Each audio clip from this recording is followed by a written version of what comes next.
I've now shown you how all of my timetable programs work here on the network, using data collected from timing trains to create a series of schedules and then use the conflict detector to ensure there's no clashes. However, as you saw from the last episode, things don't work quite as smoothly as I would like, so here's everything that's wrong with my current timetable programs.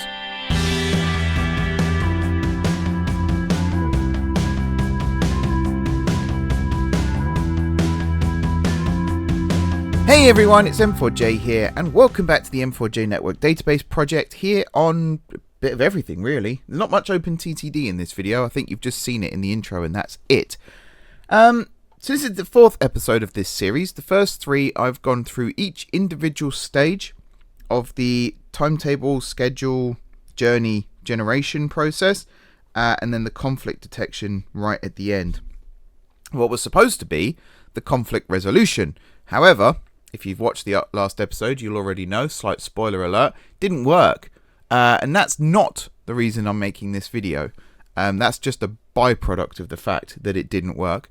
The actual reason I'm making this video is because everything you've seen in the last three episodes was what the original concept was supposed to be.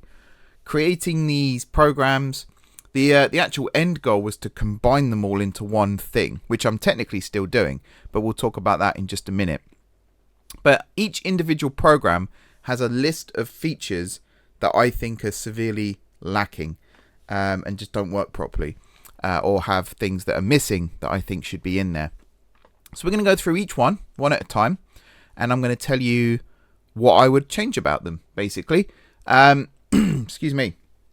Small disclaimer before we start, I have still got my cold thing, recovering from it, still no idea what it was, so throat clearing, things like that. I'm going to try and keep this video as short as possible, but you know what I'm like. So there might be a lot of throat clearing. Second of all of the following changes I'm going to state are feature changes, functionality changes. The actual appearance of the programs, the spreadsheet, which I don't know if you can't actually see my cursor. That's annoying. Hang on, I will switch my display. There we go. Now you can see my cursor. I'll have to do some cropping and stuff so that you don't see my URL bars and things. But yeah, here we go.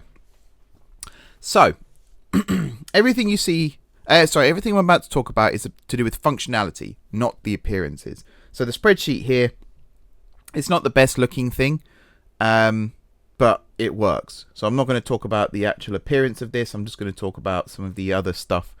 In fact, there's nothing to do with the spreadsheet here. I've just got it up because it's part of the process. We're essentially going to do another quick run through of all of the processes, and as I'm doing it, I'm going to tell you what I would change about the whole thing. I've got a list of notes in front of me. I've also got, if I just move my microphone slightly, I've got the world's creakiest mic stand, so apologies for that. I've actually got the programs open on my left-hand monitor, which is the one the microphone doesn't point towards.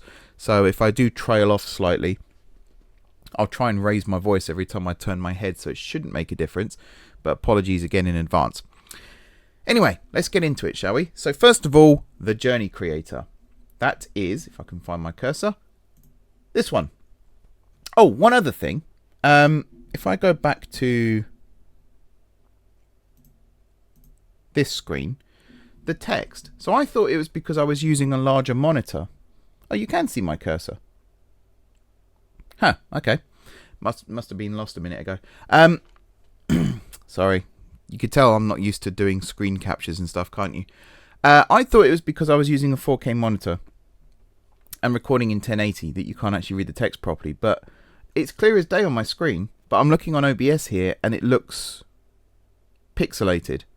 So I have no idea what that is, because I thought I'd ballsed up the first three episodes because of the way the text looked, but it looks like it's actually an artifact issue of, or you know, a processing issue with OBS, and nothing to do with my screen resolution. So that's interesting. But anyway, I digress again. First of all, then, let's go through the process here. So I'm going to go timetables. We're going to do the Western Reaches South again because that is the one that I was working on.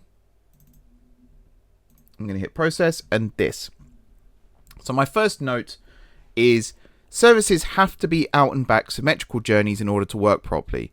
I haven't tested single direction journeys, but I'm pretty certain by the logic that's used to create journeys, excuse me, there's the first one, within the program, that it wouldn't work if I try and do a single direction journey. Some variants in symmetry can work, but causes issues with the timetable generator, which we'll come to in just a moment. So what I mean by that is, you see here it says Sanley TMD, Sanley Central, Sanley Central, Sanley TMD. If I just wanted like a one directional journey per day from, let's say, Guard City St. Michael to Sanley Central, which is actually something I wanted at one point, and it is this one.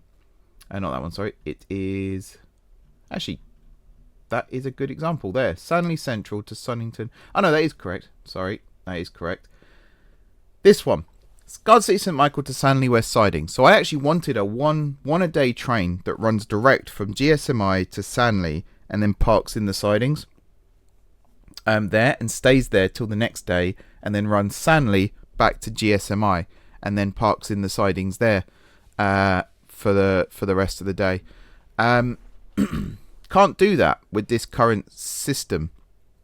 The new system hopefully will allow for single directional journeys, because freight trains might have to do a single directional journey.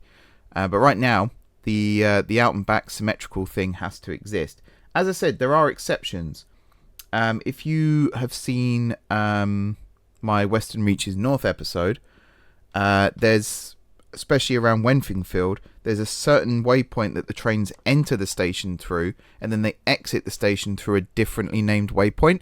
That does work, because the way it creates a journey is it lays out the list of stations in order, and then it finds the last unique name that's listed as a station, and that's why the waypoint depot station thing here is so important, because it looks for the last individual unique named station, and it turns that into excuse me. Actually, it works with depots as well, because Sanley West Sidings works, but it turns that into the turnaround point. So this one, for example, you can see Sanley West Sidings is the turnaround point, and that's also how it calculates these as well, the times, and adds it all up and things like that. So yeah, that's the first thing that is wrong with all of this, is it relies too much on symmetrical journeys. There can be some variants, like I said, but overall it has to be the same list of stations but reversed for it to work properly. It also means, you can't have a train that stops at certain stations in one direction and then a different set of stations in the other direction, because it will get confused as to where the turnaround point is. Already got plans on how to correct that. We'll talk about that at the end, because I'm going to do a little section on how the new system fixes most of this. Also relies too much on the spreadsheet being correct. So if you type it all out by hand and you make a spelling mistake on one of the station names, so instead of Sanley, let's say I put Senley, so instead of S-A-N I put S-E-N by mistake, that creates a new station. Sanley is no longer Sanley, it will be Sanley and Senley, and there will be two completely different stations. The program doesn't know, and there's no reason why it would know that I'm supposed to mean the same station there. So it'll end up with two different services that technically end up not clashing later on in the process, because they've got different names. So it almost imagines that there's a junction just before the stations. One goes to Sanley and one goes to Senley. Even though everything else is the same, there's no way to actually distinguish that those two stations are supposed to be the same. There's also the fact that there's timing errors. If you're putting in the ticks per trip by hand, and you put in 1,110 instead of 110, then again you're off by a factor of what's the 10 times. That's what I'm trying to say. You're 10 times more than you should be, and that's obviously incorrect as well. So these are all things that you could put down as human error, and you should probably get it right whilst you're doing it, but at the same time the program has no safety net built in for all of this, so it is an issue. Station orders as well, if you accidentally put two stations the wrong way round. So for example, here Contander Cross comes before Pewthingford Promenade, if I was to put Pufingford above Contender by mistake, the program doesn't know that those are in the wrong order. There's no way for it to flag it. And because of that, mistakes can be made as well. So there's a lot here that are human error, as I said, but at the same time, there's no check process. Needs the ability to select start and end station for each leg of the journey. So this is one of the fixes I was talking about. So right here, when you put the file in and it generates all of these, one thing it needs to ask you for each of these journeys, or at least maybe not this program, but the process needs to do this. It needs to say to you, Guard City St. Michael will be the first station. Is that correct? Or it'll just be a drop-down list of all of the stations, and it will say select first station, and you'd select GSMI from that drop-down list, and that drop-down list will be populated by the stations that it's identified as being in this schedule. So you can almost imagine it's got this in the background waiting to be generated, but instead of this right now, there'll just be a box where you select the first station and the last station, the turnaround station, for each leg of the journey. So again, you select GSMI for the outward start and Sanley Central, technically, for the end station. Then you can maybe tick a box that says runs to sidings, and you can select Sanley West sidings, or runs to depot between legs. And then for the return, you would do Sanley Central to GSMI, and it just helps the program know. And then again, it can tell you if the station orders are wrong and things like that.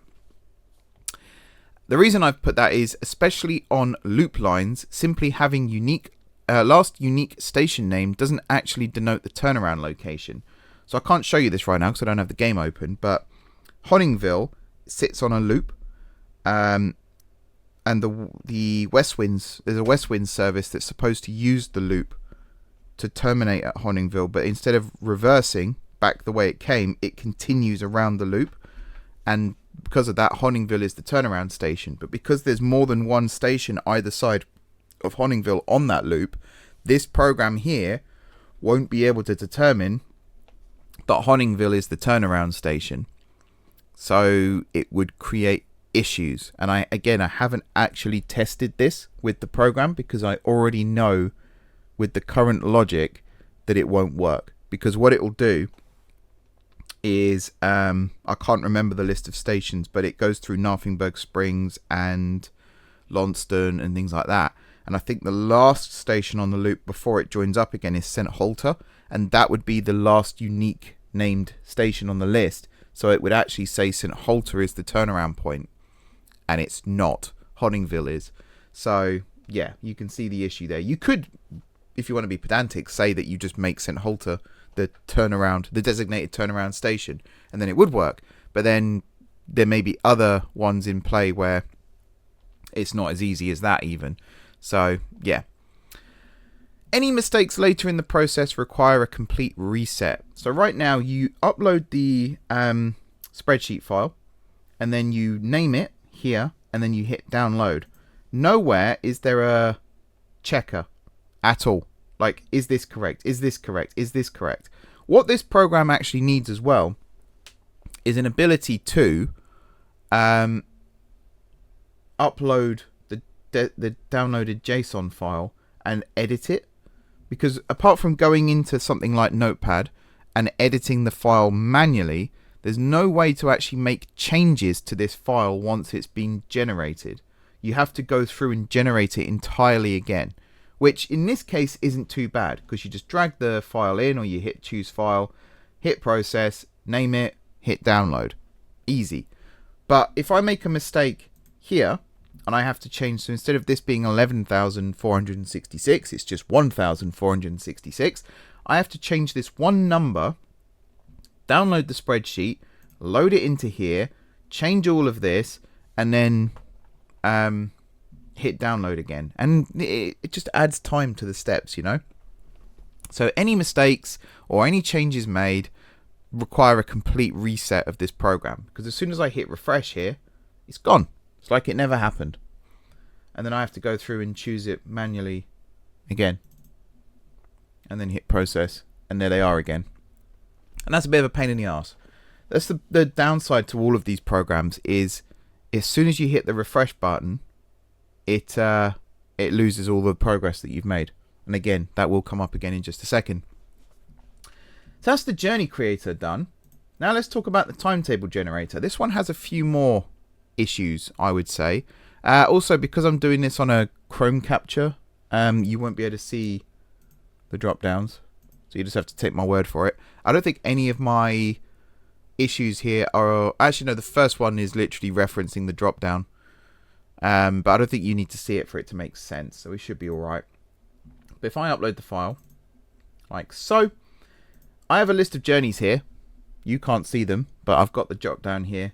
The first thing that bothers me is there's no service information available. So if I go back to this quickly, I've got these notes that I've made, and these notes are just from the left-hand column here. I've put it in manually. When it's downloaded the spreadsheet, it's included that information, and then it displays it under here. There's also things like the round trip time and stuff like that. All of that information would be useful to have in this drop down. Again, I know you can't see it, but I promise you it's there. The other thing I wish that I could do here is denote these ones here as being in and out of service transfers. So this is an empty stock movement from the depot to the station. Because again, when I go on my drop down here, which again you can't see, but I promise you it's there, there's nothing that says that Sanley TMD to Sanley Central is an out of service empty stock transfer, which can cause some issues for me personally when I've been creating all of these, trying to remember where I am on the list. And I've got the Western Reaches South open here. There are a lot of journeys, so trying to find the right one in the list is a pain. Now I have them in the same order on the spreadsheet, obviously, so I can go through there and see which ones I need. But just having that extra information, or even a box in this gap between the journey selector and the select start end time and frequency, would be useful, because then I can select the journey. So let's choose one now so that we're not just talking nonsense. There we go. Guard City St Michael to Sanley West sidings, which is the non-stop run between Guard City and Sanley. At that point, the box would be populated with all of the data on that journey, and you can check you've got the right one. That's the first thing. Even though journeys are created in the journey creator, the timetable generator should have the ability to choose the start and end time at both ends of the journey. This is for services that might run the outward leg in the morning, then in the return leg in the evening. So actually, this is a good example for that as well. Here it's got start.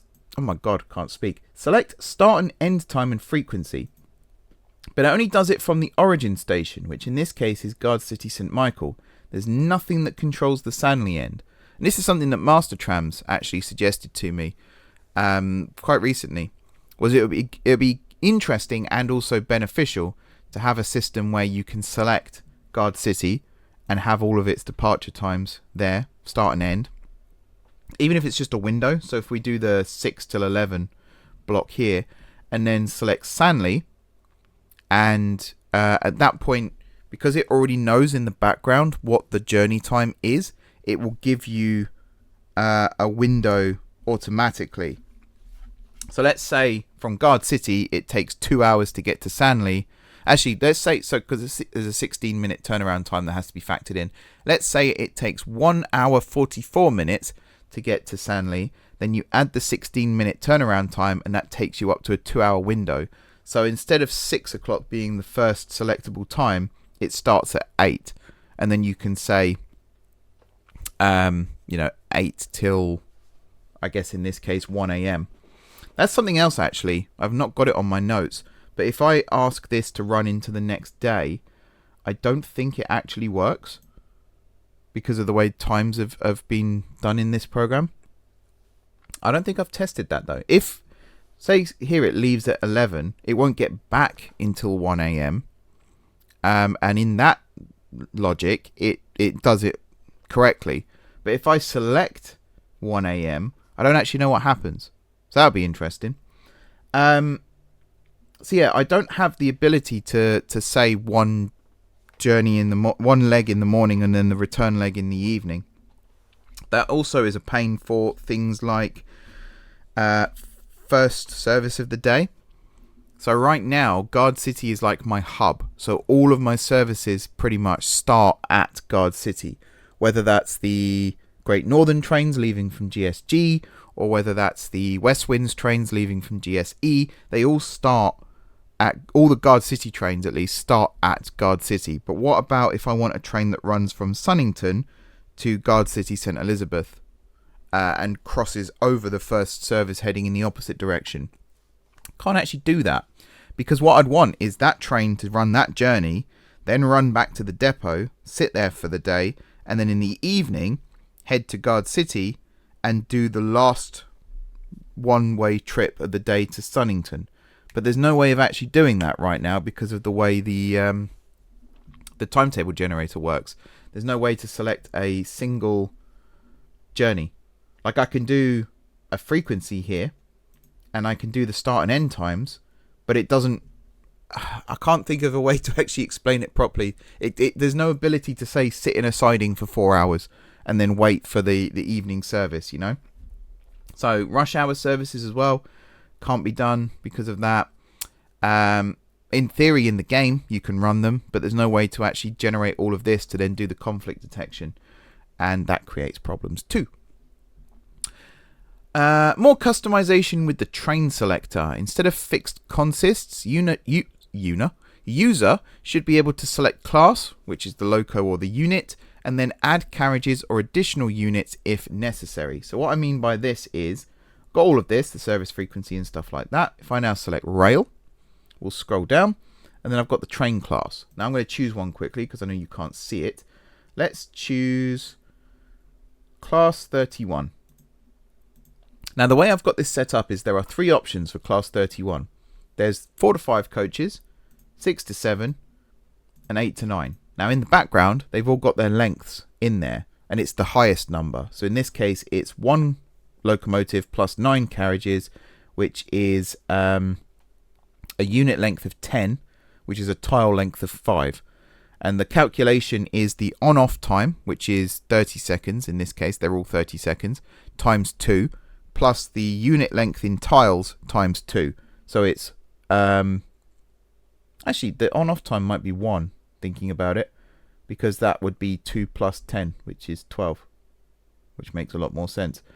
But yeah, that's the way it works currently. But what we should be able to do is build the consist ourselves. So let's say I select class 31. I can then say how many carriages? Plus.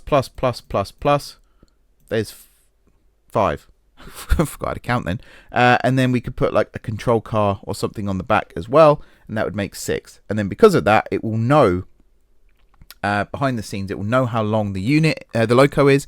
It will know how long each carriage is, and therefore it can create the minimum layover calculation.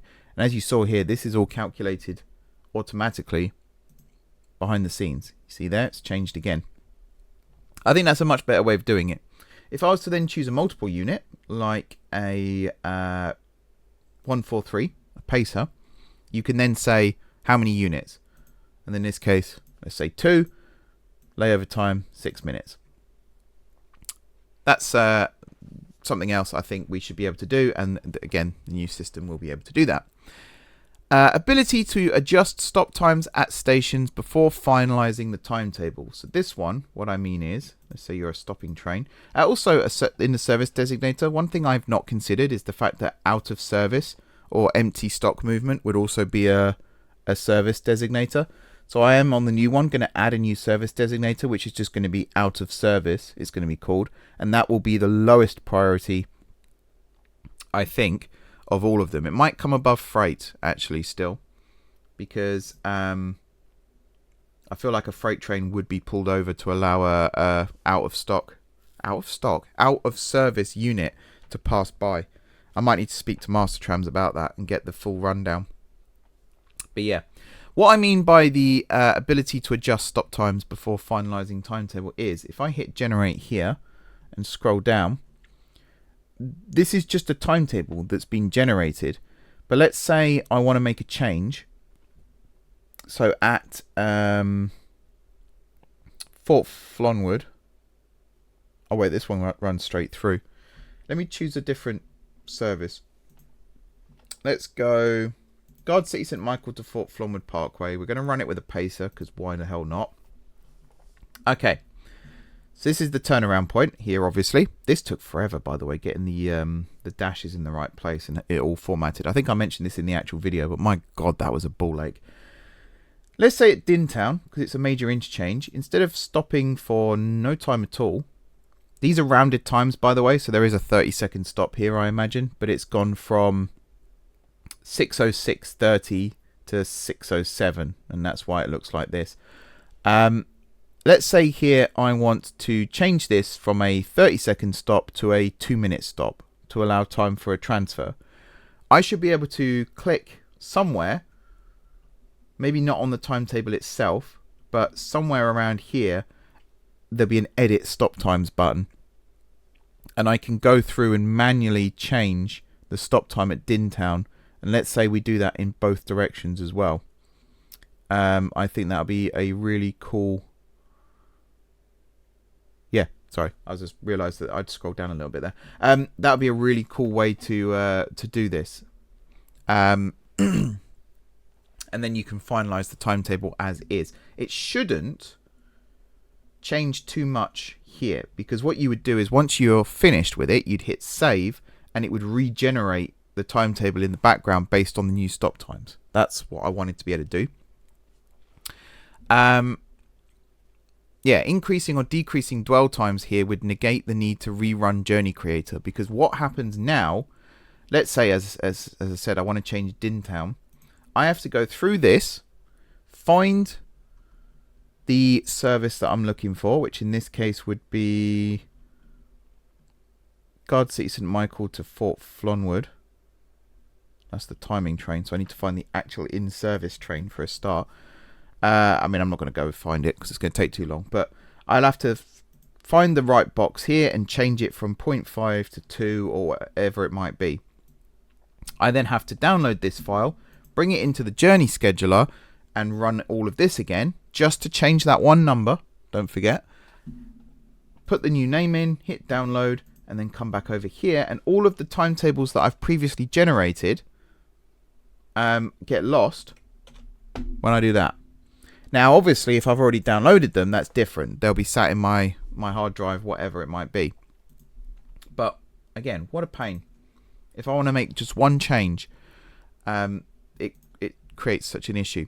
So being able to change something manually on the fly here would be massive in terms of a time saver. Because there were a few times during the process where I had to change some times, and yeah, or I realized I'd made a mistake even and had to go back and start again. And I was already, I think the worst one was the Great Northern and West Winds, where we added like 17 or 18 new services, and I made a mistake on the 10th one, and I had to go back and start again, and I had to do all the previous ones as well.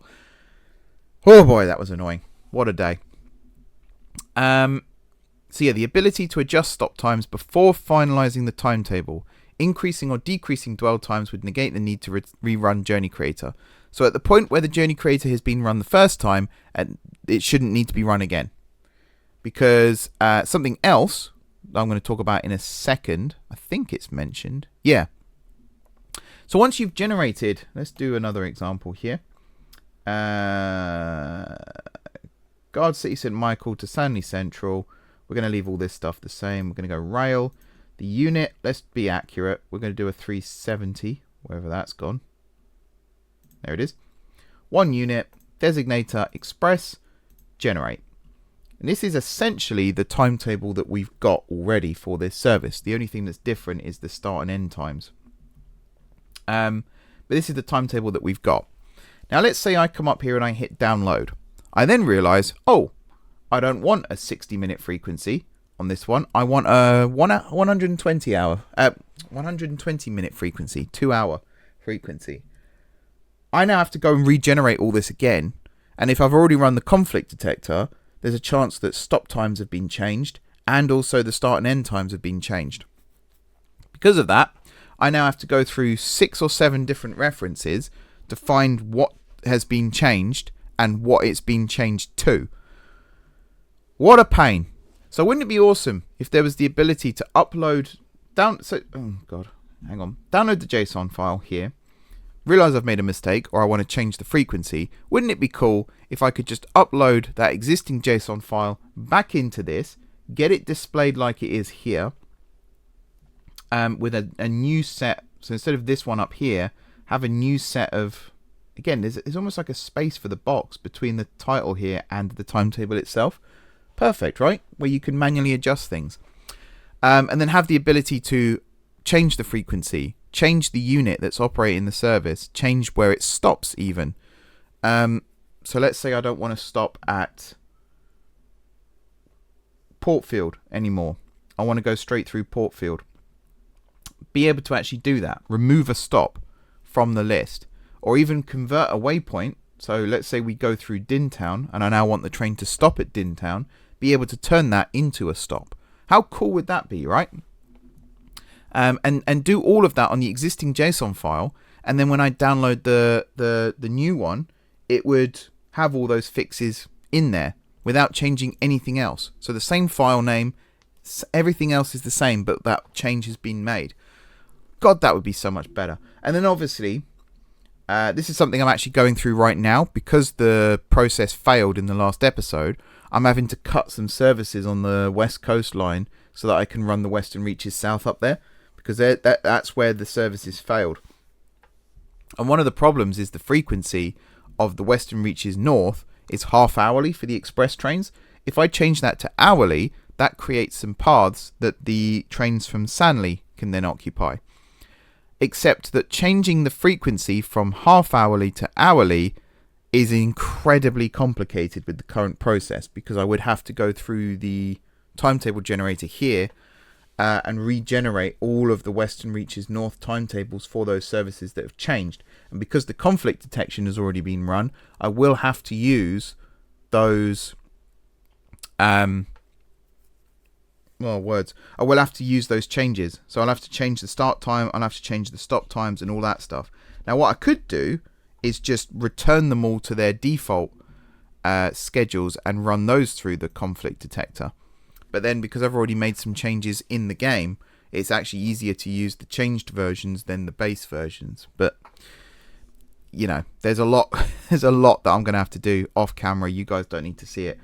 But just to get those trains running. In fact, I am making it as the next episode of the main series. But again, you won't see the behind the scenes stuff. You'll just see the result, hopefully. Something else I've got here is the ability to generate multiple timetables. Store them in a box at the bottom of the screen. So underneath the train graph even. Actually, maybe not. Maybe have them at the top here. Generated timetables. And then download them all at the end of the process. So instead of doing each one individually, do this, hit download, do this, hit download. Instead of it saying download here, it will say add. And then it will be added to a box at the top. Generating timetables one by one can be a pain if something goes wrong and changes need to be made. Finding the correct timetable to change can also be a pain. So being able to access and review each generated timetable before committing would be better. So that's the point of this one. In the box, there'll be an option to edit or remove. So if I've made a mistake somewhere along the way, I can hit edit, I can change the train unit, whatever it might be. Because when I was doing the the Northwestern franchise, I accidentally had an express train running a stopping service. And it's not the end of the world, but I had to go back and redo it, which was a pain, because I had to find the right one in the drop down for a start. And again, even the Northwestern, there's a lot of different services operating. So finding the right one, ball ache.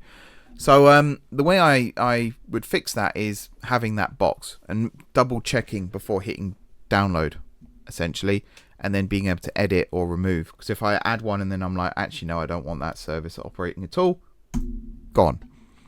So much easier. Vehicle graph needs complete overhaul.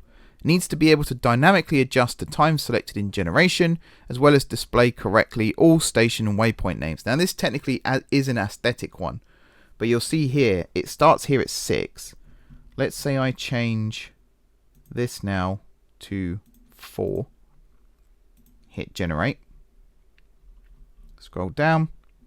4 o'clock is now the first name, the first time. But look, you can't see the full station names. They're cut off.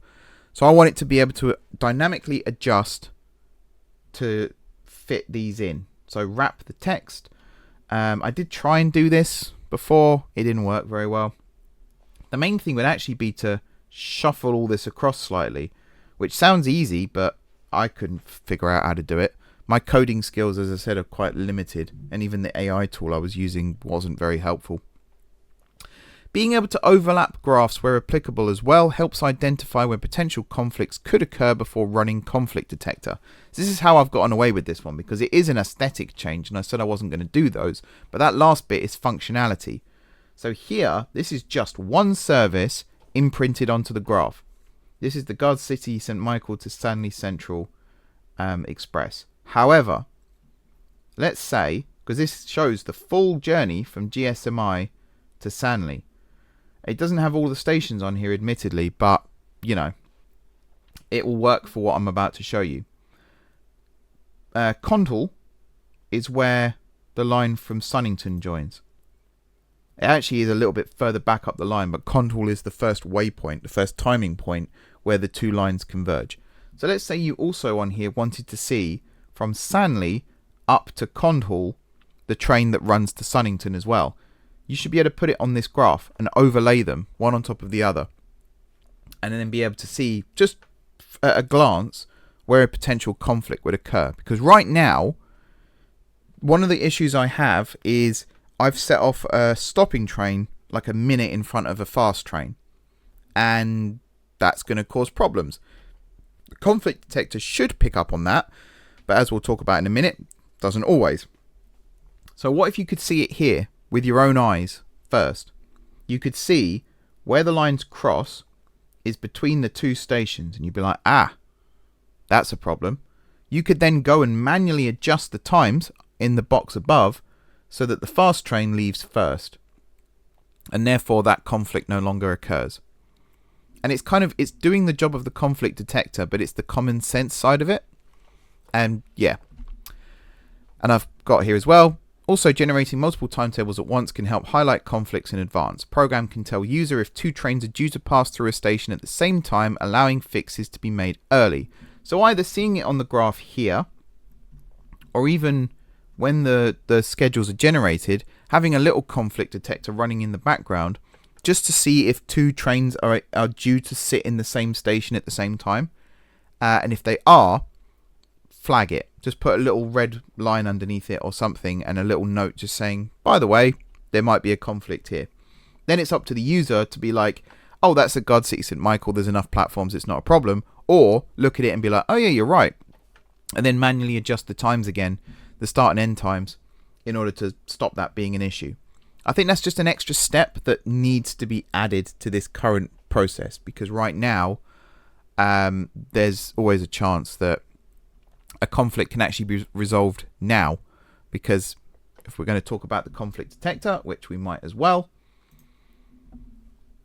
there's a lot here that could be fixed manually earlier on if it's caught ahead of time. So on to the conflict detector then. The conflict detector resolver, this actually is. It says here conflict resolver, but there's also the detection process. So the first one is the speed. I'm going to hit choose files here, and I'm going to go to this, and I'm going to select all of these. There are 44 schedules. Does it actually say how many there are? It doesn't. Well, that's the first thing I'd add. Oh no, 44 files. It does say up there. And there they are listed. Believe it or not, if I hit start detection here and scroll down, believe it or not, this has been manually slowed down. There's actually a process in the program that slows down the detection process, because, and this is so stupid, that you'll see why I'm undoing this in a bit. When I was testing this, I didn't like the fact that these numbers I couldn't read them. And even now they're going up fast, but I genuinely couldn't read them. And the progress bar here was moving too quickly. So I added in a slowdown so that each conflict, as it's detected, it makes sure that the progress bar is keeping up with it. And there's like a little check. And only when that check has been passed will it move on to the next one. So you see there are 17,483 initial conflicts detected. and right now we're not even halfway through that because of a manual slowdown. So running 44 schedules takes forever, I've got here in my notes, and it will only take longer as more services are added. So let's say next episode we did the Network Central. We're not going to, but let's say we did. Or West Coast, because that would conflict with Northwestern and the Western reaches north and south. So let's say that took the number from 44 up to 60. Suddenly you've added almost a quarter, or actually it'll be a third, again, of services, and it could take forever to go through this process here. There could be, say, 25,000 conflicts to check instead of 17,000. We're over halfway through now, but as you can see, still a long way to go. So yeah, we'll remove that manual. We might not even have a progress bar show on screen. It might just say detecting conflicts, and it'll just fly through in the background and do it itself. Maybe we'll just have an animation play on screen or something instead. Yeah, I've got at the end of the notes. Now just let it run at the speed it can go to get things done quicker! Exclamation mark. Definitely. I have to wait for this to finish before I can show you the next thing as well. So something else actually, this is relevant too, that Master Trams was talking about was, and I think I've answered this correctly, but it might have highlighted something that is technically a flaw with this program. He said, because I have everything flagged as a conflict and then it goes through and removes false positives. But he said, why not just have nothing flagged as a conflict, and then once you've done the station capabilities, it will then go through and detect conflicts. They're both valid points, to be fair. My method was to make sure, because when I was testing this originally, I was testing it with the Hatfield Light Railway, and I discovered that particularly with the chain system, it was flagging conflicts where trains were heading in opposite directions. And it's kind of just a legacy thing. If I had that built in where have it flagged as a conflict first and then automatically disregard it based on the chains, which is the direction of travel. So I think I've mentioned this before, but chains are essentially, you've got your current station in the middle, and then you've got previous to the left, next to the right. And the reason that's important is previous, current, next is a unique chain to that train in that station at that time. And if there's a train heading in the opposite direction, it will have the same chain but inverted, and that inversion is what allows it to disregard it as two trains heading in opposite directions, unless of course there's a single track section, and that's something I've not put on here. But the single track button that you saw at the start doesn't work. It doesn't work. I removed the functionality because of the way that the system works now, so that needs to be removed as well. But yeah, I guess I can talk about the next. I can skip the next bullet point for now. It's to do with the station capabilities, so when it comes up, I'll be able to talk about it. But the next one, the program doesn't have enough information on the routes, so it only knows the timetables, and then once they're inputted, the station capabilities, where how many platforms there are and which platform can access which track. But what it doesn't know is what the track looks like between stations. So this applies nicely to the Northwestern franchise. So I'll read out the full bullet point, then I'll explain it. Program doesn't have enough information on the routes. Conflicts on the network occur outside of stations, but because the program only looks at station times, whether a stopping point or a waypoint, any cases where trains clash between stations isn't detected. So a new system needs to detect when trains overtake one another, then ensure that there is the ability to. Passing loops, quad track, etc. Any cases where this is false means there is a conflict. So what I mean by that is, I can't show you on the screen right now, but essentially the Northwestern had an issue where the fast train is a non-stop between Warnbridge Airport and Tarnbridge Town. Tarnbridge, I think is the name of the town. Whereas there is a slow train in front of it that causes a conflict. It gets caught behind the slow train, and it has to crawl along, stopping its signals. Now, the reason that isn't picked up by the conflict detector is because there's no timing point where those two trains arrive at the same time. The actual overtake occurs between two timing points.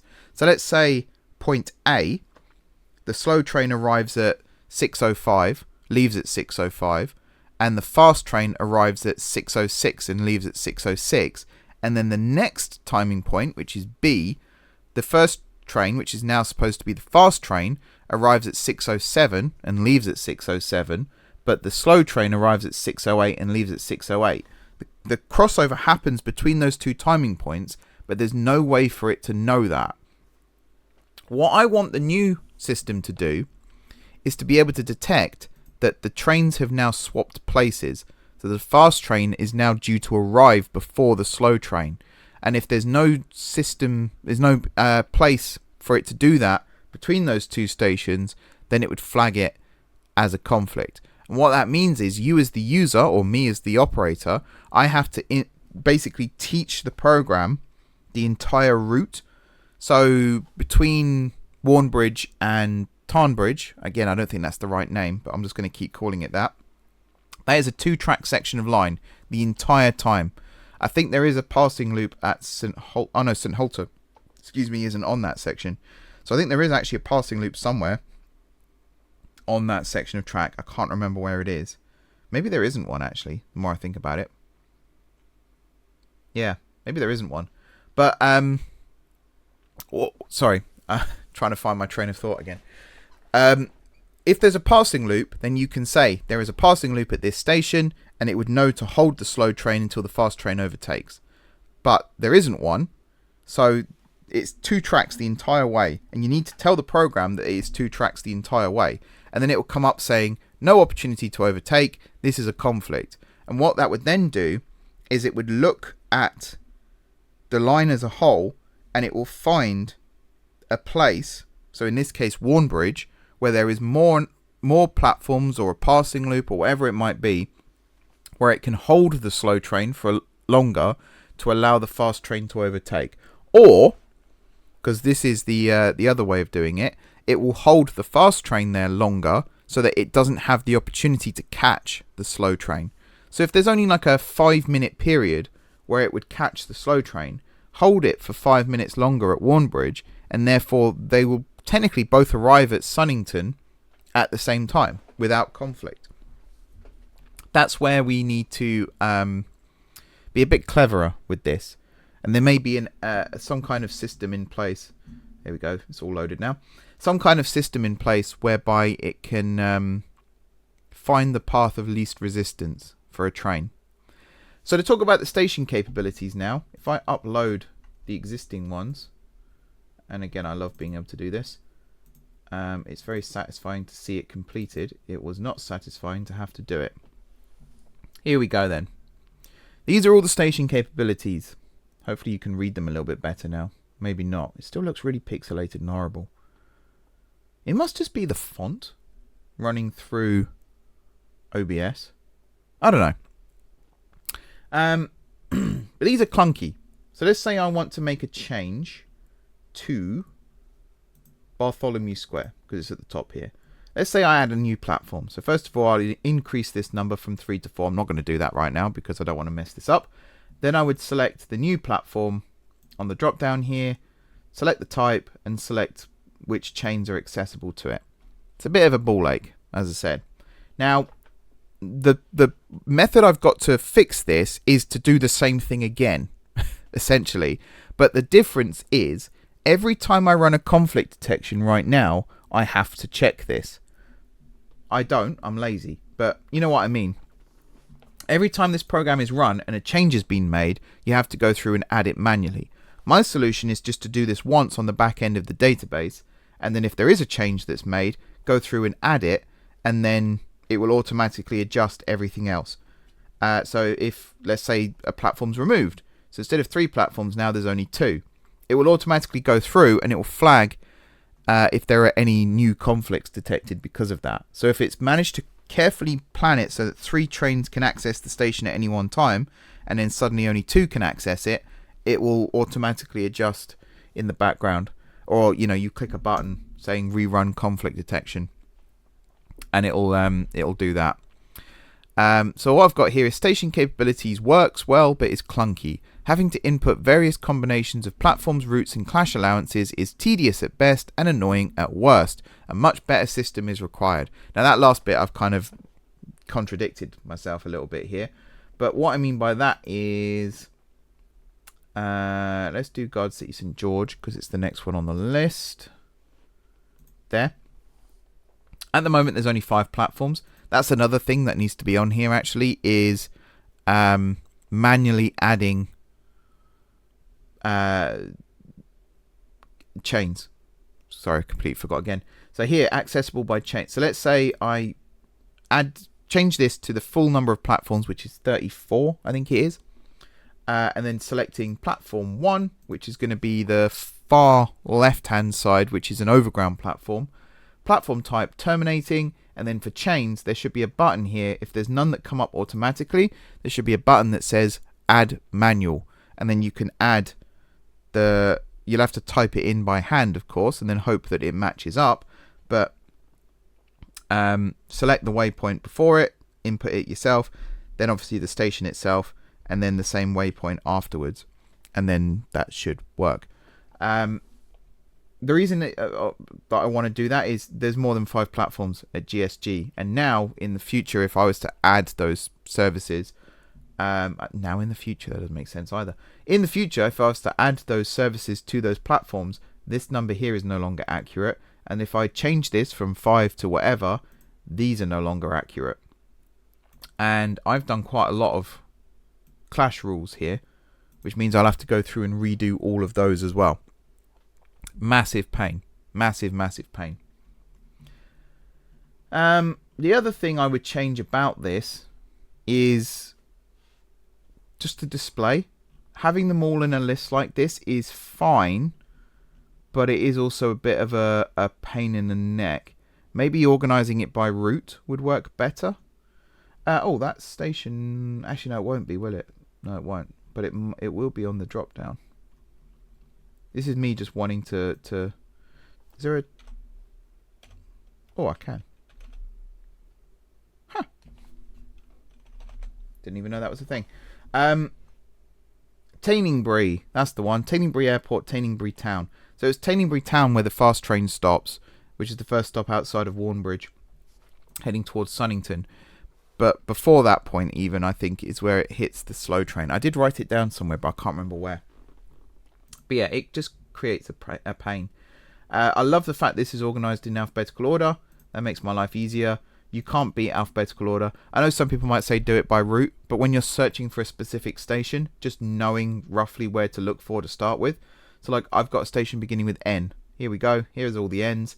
And there's Nindingbury, which is what I was looking for. Easy. Once this is all done then, which can take forever. It took 2 hours to do the Western Reaches South ones. And even then, so like Sanley, which will be down here somewhere. Little Prawning Well. Might actually be the bottom one. On all of this. Pewfingford, Huntington. Yeah, Sanley. So some of these have direct clash rules, some of them don't. The way the direct clash rules work is annoying. I think what I'd actually do is just have a tick box on the platform that says allowed to clash with other arrivals, departures. One for each maybe. Rather than having to set it all up manually. Because I get why this is Gemini's doing. It explained to me as well. And I get it. I do get it. But at the same time, the game is smart enough to be able to route trains around one another if needed. It doesn't necessarily need to be done here. So yeah, we confirm all of that and we start the simulated annealing process. Now this is what I call the flexi schedule process, but it uses what's called simulated annealing. Now flexi schedule is probably not the right name for it now, because I've put here the simulated annealing process works well with smaller numbers of schedules and conflicts, but does not work with larger numbers.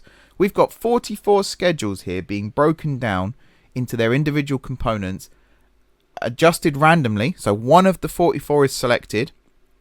So that's almost a 2% chance that one of them would get selected and then edited. So whether it's a stop time at a specific station is randomly adjusted, or the schedule as a whole is randomly offset. Whatever it might be, it's done to one of those schedules, and then all 44 of the schedules are reassembled and then compared again. The conflict detector actually runs again in the background, which shows how quickly actually the conflict detector works. The fact that we're running, I think I said this before, like 4 or 5 a second iterations here. That's how quick the conflict detector can actually run. But yeah, randomly editing a single dwell time by a small margin doesn't fix enough conflicts to be a viable solution.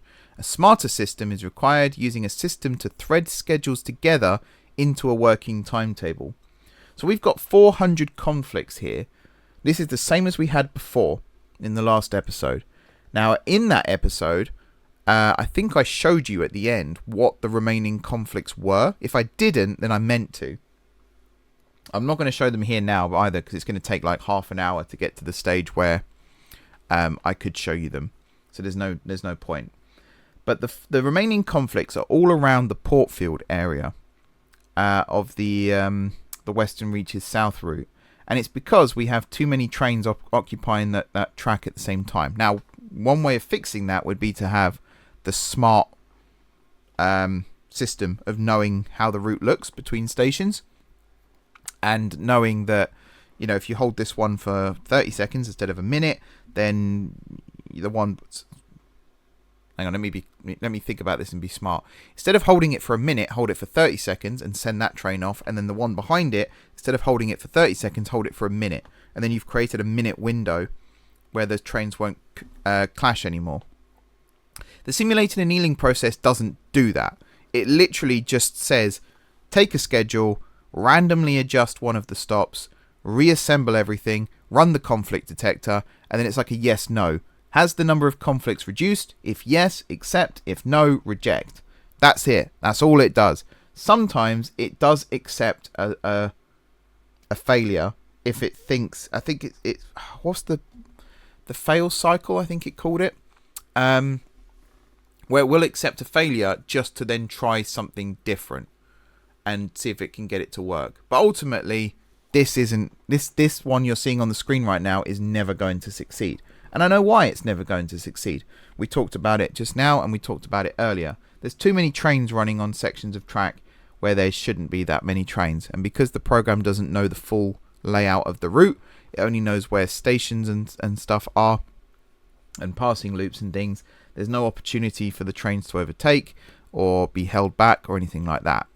So what I want as a replacement for this is a system where it can actually, like almost an algorithm or an intelligent system where it can manually or automatically work out, if I hold this train, send this train first, all that stuff, then it can create a fully working timetable.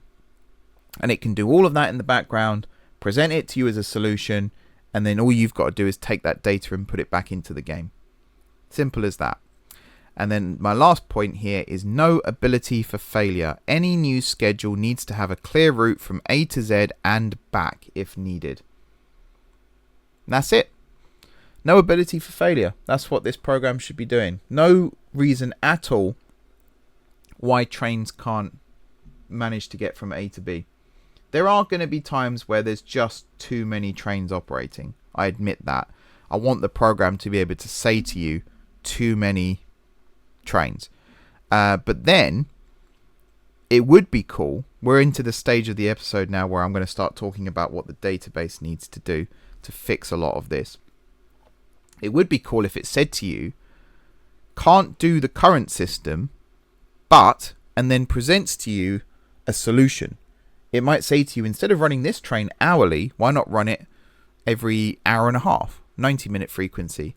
And then by doing that, you free up a path for this train to occupy. Or, you know, start creating a smart system where it can actually solve the problem for you. So you don't just randomly try combinations and hope it works. That's ultimately the end goal, is just to create an intelligent program. We're probably talking about something that's way beyond the realms of possibility right now, and it might have to be scaled back. But just to create as minimum failures as possible would be ideal. So to go back through my list of bullet points, I'm not going to read them all out again, but essentially what the database needs to do, because the journey creator is going to be overridden by the the behind the scenes stuff I'm going to do, which is to run timing trains along every single line using as many different types of train as possible. Now, one thing I've done in the current system is assumed that every single train has different running times. So, you know, a 150 running along the Northwestern franchise would have a different set of running times to a 143. Technically, that's true. But what you can do instead of that is create like windows, let's say. This is actually based on an article I read in my railway magazine this month about intercity 225s returning to the East Coast Main Line between York and Newcastle. And they said it said one of the things that LNER has done to make that feasible is reduce the consist length from 9 carriages to 7, so that the running times are more in line, the sectional running times that is, are more in line with what an Azuma is capable of. And that made me realize that, yeah, why not just create windows rather than exact timings? So you can say, we'll use the real world example. Let's say an Azuma takes 5 minutes to run between 2 timing points. A 225 in its current configuration would take 6 minutes, but remove 2 carriages and it will take 5. Suddenly that becomes the same running time. So I think that's what we need to do. That's what I need to do, is run various timing trains and maybe create like an average for certain types of trains. So express trains will take on average 5 minutes. Stopping trains will take on average 7.5 minutes. Still do it to the nearest half minute, just to make it accurate to the real world. But essentially create these running windows. Then you can have faster trains in that window that will take, you know, 6.5 to 7 minutes instead of 7.5, and you might have slower ones that take 8.5 instead of 7.5. But it should cancel each other out, again, on average. So run all those timing trains, input all of the data into the database, and I will run each unit separately. So I will go through the full list of BR trains, create a unit, run it between the 2 timing points, and create the times, and I will input them all manually. Then the program will create the averages based off of that. Maybe there'll be a probability of this train being used for an express. So, you know, a pacer is unlikely to be used for an express train. Therefore, that will always come under stopping and maybe semi-fast. That's one way of doing it. The other way of doing it is just creating the windows manually and choosing trains that I think would fit those windows. We'll see. But running all that stuff in the background and storing all of that data on the database. So the spreadsheet and the journey creator no longer needs to exist, because the full route from start to finish will be on the database already. And in cases where lines diverge, I love how you're just watching the iterations go up here, but the conflict isn't changing at all. Do you know what? Actually, let me show you one where it works, because I haven't done that before, and I think you should see one where it works. Let me find the right. So let's do all but the western reaches south. Sorry. So any that say Guard City St Michael to Sanley, New Puston. Desperately trying not to lose my train of thought whilst I'm talking here. And then all of the Sanley trains as well.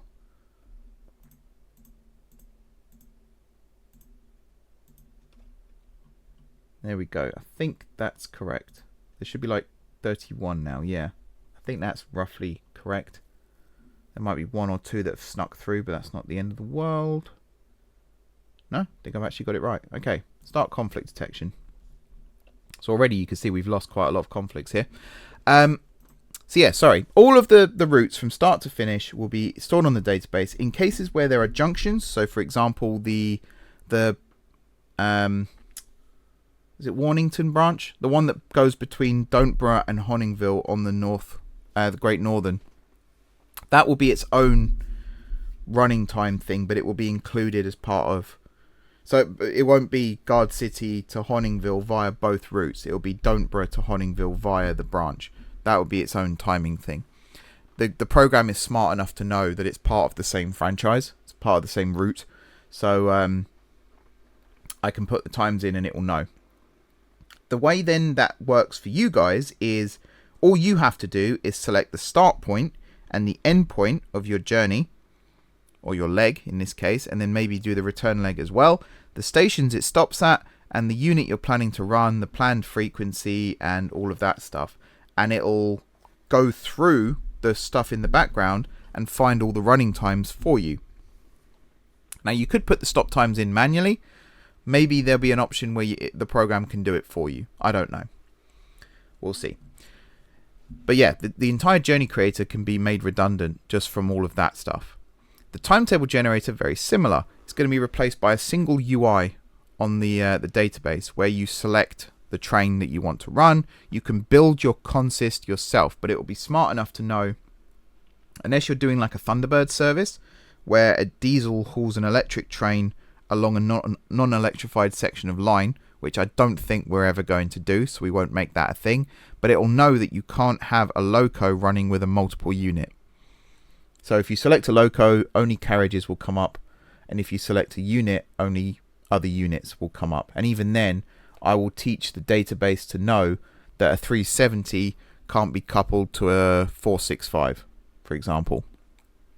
So whether it's to do with power, so, you know, two networkers, you can't couple a 165 to a 465, or whether it's knowing that you know, a 150 can operate with a 153. Technically both of those can operate with a pacer as well, but the likelihood of that happening is basically nothing. But knowing that a 150 can't be coupled to a 165, just knowing things like that. And I'll teach the database all of that in the background as well. So you'll be able to build your consist using realistic stock. Here is this. Let me just do this quickly, and then you can actually watch the number come down, which would be really well. Hopefully the number comes down, because I did run this in testing and it did work. There you go. So it's actually completed phase 1 now. It's cleared all the conflicts. Phase 2, this cost thing is important here. So the cost is the amount of changes. Does it say? Yeah, it did 2 iterations to create the solution. The cost is how far off the original timetables it's now on. And the cost, there you go, you see it's just come down slightly. The idea of phase 2 is basically a guaranteed fail, because phase 2 is to try and bring the timetables back in line as closely as possible with their originals. But we know it's never going to be exactly right, because has that number just gone up? No, it was 6 before, wasn't it? So it has come down, I think. I hope. It will never be exact, because that caused the conflicts, and there were however many were there actually. I can find out somewhere. I think it's where it goes green. This is where I wish this was alphabetical order as well, because then I can just scroll up to the W or the X or the Y, whatever it is, and be able to find out. I mean, it's not that important, is it? Oh no, that's where we are now. Oh well. But yeah, this is succeeded. This will find a solution. This won't ever hit 0, but it'll get it as low as possible. And it also has that not highlight. It has a thing built into it now where if it does, I think it's 2,500 consecutive iterations with no improvement on the score, then it'll time out. And again, you can see how fast it's going through this.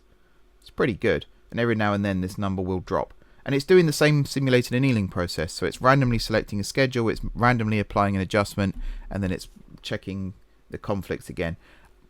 As well, if there is a new conflict that's been detected, that's an instant rejection. We are not adding conflicts at this point. This is solely bringing the timetables back in line with where they were before. What was I talking about? Yeah, being able to select realistic stock and things like that is going to be done behind the scenes. I'm going to not randomly. I'm going to manually input all of the stock information from BR trains, as well as the 2 non-BR trains units that I'm currently using on the Western Reaches South. So the locomotives, I will put in their on-off times and their lengths in tiles. So 0.5 in terms of tiles and 1 minute in terms of on-off time. And then teach the database the formula so that it knows how to create minimum layover. When you add units to it or carriages to it, whatever it might be, then obviously that number is going to change and it will do it dynamically. There's going to be some really cool stuff going on in the background of this. And then again, the ability to generate multiple timetables at once and store them in a box, be able to edit them or remove them if necessary, and then only when you're happy, hit detect conflicts and have it run through that process. The vehicle graphs I also want to be a key part not only of the timetable generation process, but also once everything's been done and these services are running, for viewers of the main series to go onto my website and be able to actually look at the vehicle graphs. And I'm calling them vehicle graphs now, not train graphs, because this also applies. I've been very train centric in these episodes, but this will also apply to buses, trams, aircraft and ships. We're doing everything in this. Now obviously conflict detection for ships and aircraft is pointless. There's no reason to do it. So that side of things won't be active. Well, you could in theory do it so that there's no opportunity for a plane to be sat on the runway waiting for a free stand, but planes and ships can pass through one another in the game, so it's not as bad as buses and trams. I think that makes sense. But yeah, this will apply to everything. So I'm calling them vehicle graphs now, even though they are technically train graphs. But yeah, you'll be able to select a route. So Guard City St George to Donborough. You can select a start point and an end point, and it will show you the vehicle graphs for all of the services on that line at that time. Or maybe even across the day.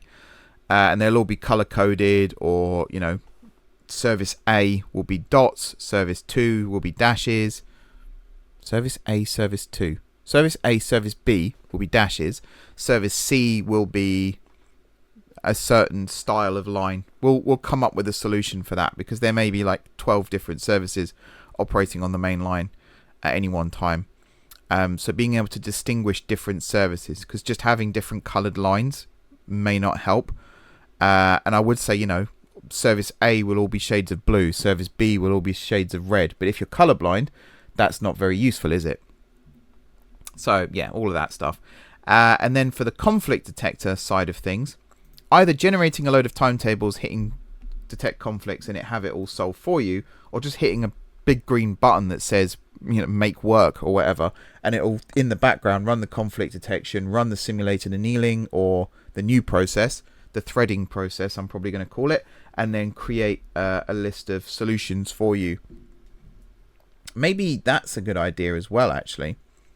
Having a program that creates a series of solutions, because the best solution for the program might not be the best solution for you. So if it says, I want to run, like you tell it, I want to run a train every hour, and it comes back and says you can't do that, but you can run one every half hour, you might still be like, well, what about every 45 minutes? So it might come back and say, well, this is what happens if you do that. And then you choose which one you prefer. I am trying to stall time here a little bit, just to see if I can get this working for you guys, because you've not actually seen what the final screen looks like. But I think what I am going to do is put a quick cut in here, just so that you can actually come back and see it properly, because I realised I didn't show you it in the last episode. So bear with me, I'll come back in a second. I might have a little think as to more things I want the database to do, but mainly I'll let this just finish doing its thing. Back in a moment. Alrighty, so this is what happens when the program is successful. We have extra things here now. So we left it at this point here, phase 2, optimizing for minimal deviation. Since then, phase 2 stuck. That's probably not the correct terminology, because as I said, it will never get a score of 0. So no further significant deviation improvement, stopping. Then the flexi schedule algorithm finishes, and it displays the resolved timetables. We'll see those in just a second. Adjustment logs prepared for all schedules, pre-rendering all timetables for faster display and download. that line doesn't need to exist, I don't think, but it's there. And then it's pre-rendered the 31 timetables. So these are all of the timetables that were uploaded to the program, and they're all available to view at once. Again, they're not in a drop-down list or anything like that you have to click the next in the previous, and there's no vehicle graphs here either. But this is a pretty decent solution to the old problem, I would say. And then you've got the full timetables here, the adjusted ones as well, by the way, not the raw ones that got uploaded. And then there's a button at the bottom that says download all. Now for each one of these, it downloads 3 files. It downloads the JSON file in the same format as these ones that were uploaded. It downloads a PNG of this table so you can view it manually, because again, you might want to see when vehicle 1 repeats, so you can look at it on this rather than having to scroll down through a JSON file. Plus it's just it's like the final trophy you get at the end. You get the complete timetable, which will be available in the database. It will generate images for each timetable as well as a table like this, so you can just go through and look at an individual timetable. Maybe it'd be more like a PDF format, just so you can see it for yourself. And then the third thing it downloads is an adjustment log. So you might have seen here, adjustment logs prepared for all schedules. Now the adjustment log is the key bit for a user like me who has an existing timetable. They upload it to this program, and let's say 3 stations on that schedule have been changed, so their stop times have been increased or decreased. The adjustment log tells you which of those have been adjusted and by how much. Can I find one of them and show you it possibly? Where am I? Timetable program. Nope, that's the wrong thing. Let's do West. Actually, I can't do Western Reaches South because we don't have any. But I can do it for this one. So if I now change my window capture, can you read that? Hopefully you can read that. If I move it onto my smaller screen, you might be able to read it. Let me just resize. There you go. That works out well, I would say. Yeah, so this is the adjustment log. So of course I've chosen one where no adjustments were made. Yep, let me try and find one where adjustments were made. That one. Nope. Northwestern, I think, had one where there was an adjustment made. So let me see if I can find that. Nope. Nope. Yes, right. So the overall schedule shifted by 2 minutes. That's the first one. I believe that's positive as well, so it gets pushed back. I don't think I asked it to move it forward. So if it's meant to leave at 6, I don't think it'll ever leave at 5:58, but it could leave at 6:02, if that makes sense. So that's the first thing. If the overall schedule has been shifted, it tells you there. And also at the bottom here, this is actually inaccurate because Honingville doesn't have a dwell time in the conventional sense because it uses scheduled dispatch. But you can see here, dwell time changed from 9.25 minutes to 9.5. And if I find another one, there you go. This one's a lot better. This line here, dwell time changed from 0.5 minutes to 0.75 minutes. And that means when I go through my list on the actual... Let me resize this a bit more so you can read it a bit better. When I go through my list on openttd itself, I can find the exact part of the schedule. So here, Lunning Hall on the return leg, and I can change it. So Hinhill, here, this is the turnaround station. All the ones above it, it says outward leg in brackets. The ones below it, it says return leg in brackets. And I mean, there's one here, Cadston, from 0.5 minute to 2 minutes. That's quite an extreme dwell time change. That's a 1.5 minute adjustment there, but it stops a conflict elsewhere, so it works. Now, 2 adjustments were made to where were we? To this. I don't know if those adjustments were going to fix the problem with Northwestern. There's a chance they haven't at all. I don't really want to risk it. But yeah, that's the that's the problem right now. So I'm going to have to run the whole conflict detection again, including the western reaches south. I'm going to have to go change the frequencies for the western reaches north, and hopefully we'll find a solution. This is all something that I want the database to be able to do for me. So if you change a frequency or whatever you decide to do, then it will adjust everything else accordingly to make it work. But yeah, I like this. This is the best formatted timetable I think I've got. And as I said, all 31 are here, and the minimum vehicles is kept there as well.